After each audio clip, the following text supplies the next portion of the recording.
Alright, hello. So, as you guys probably picked up, right now it is Mount Rush, so obviously you want to go ahead and dump pretty much all your gems, everything you can possible into this, because this is a great and wonderful opportunity to get yourself some Rush Shop icon items.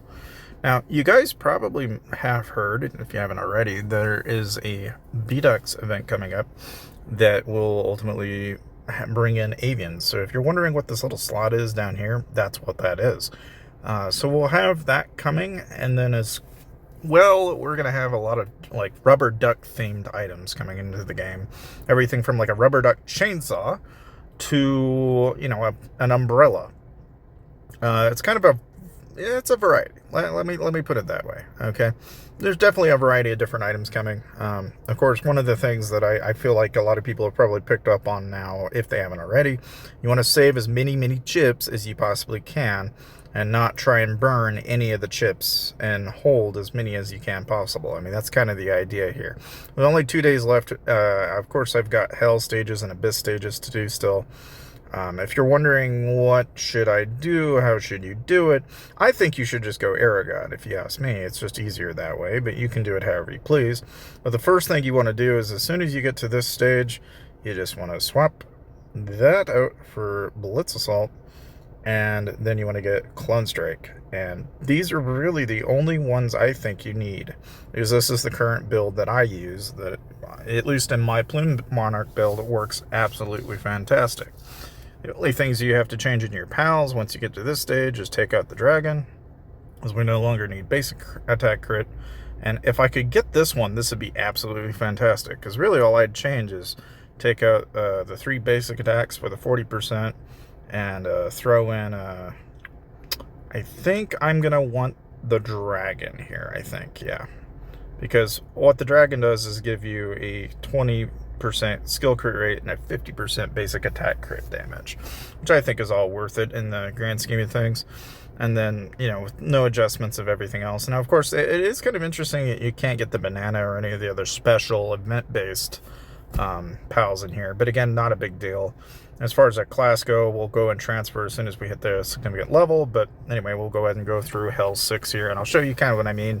But again, the idea here is not to use as many of your strategic ships as possible. So so far, this has been the build that I've been running, and I haven't really had any trouble with it. I mean, I'm pretty sure I can get pretty far through here. But again, the idea here is not to try and go too crazy on buying all of them. The idea is to try and save as many of your strategic ships as possible.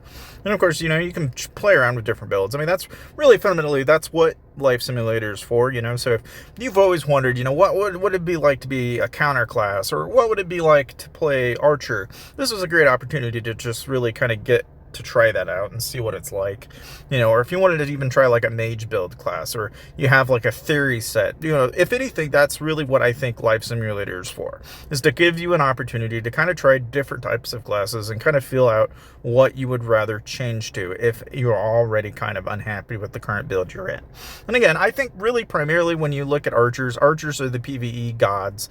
The counters base classes like Warbringer are your PvP dominators, but that is not to say that you won't find a lot of archer plume gods that aren't far behind. The mages are the ones that are kind of an elusive bunch that nobody really knows what to make out of, but I think they're really kind of the counter to the counter warrior warbringer type builds, because they do an enormous amount of damage at a single time as opposed to a bunch of consecutive combo hits like you get with the archer class, which gets completely obliterated by a counter class.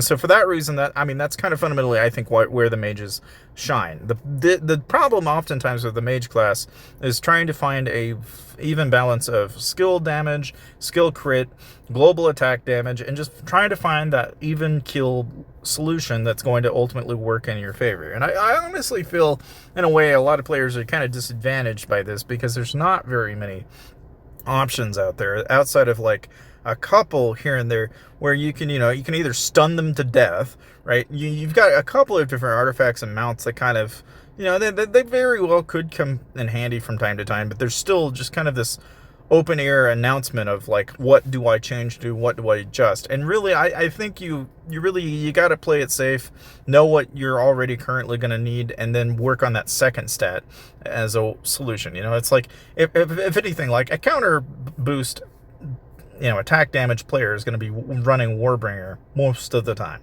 right? But that is not to say a mage couldn't have some counter damage in their build. It's just, are they going to be able to get it high enough for it to be relevant, compared to where if they had invested all of it into skill crit damage and all of it into skill damage?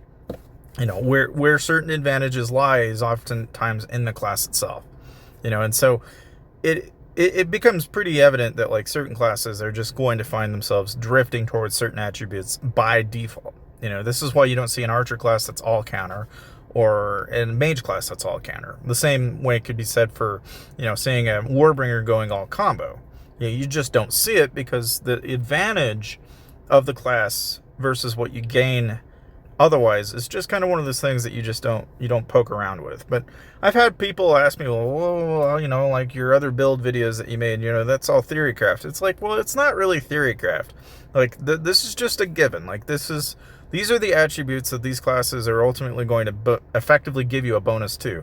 Now, you could, decide to not do that. You could very well avoid and ignore the class bonus, and in favor of that stat, focusing in and doubling down on that stat, and then use the class bonus as your secondary attribute that, yeah, sure, it's got some bonuses and some effective benefit, but it's not what you're dumping all of your stats into. And I don't know, I mean, maybe there is an angle there. I've never paid enough attention to that because it's not something that a lot of people are doing.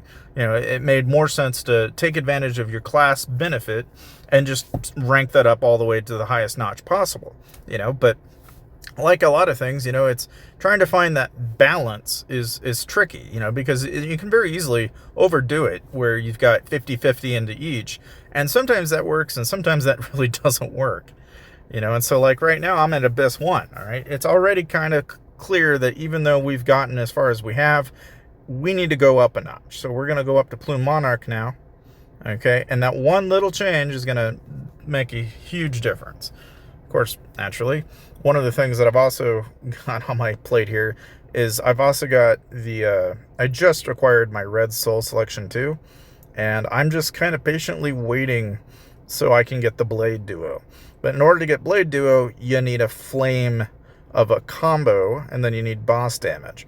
In other words, you need this boss damage, not res, but this one here, you need boss damage, okay?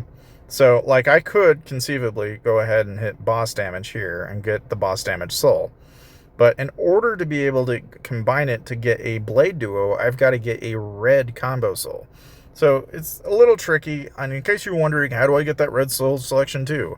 Well, the only way to get that is actually to go to cross-server match, and you got to go into the shop and buy this sucker for 4,000. It's the only way I know of, currently at least, to get the Red Soul Selection 2, outside of paying through your nose that route. So anyway, that said, that's what we've got on our hands. I hope that was somewhat helpful for you guys. Thank you guys for watching, and I'll see you guys next time.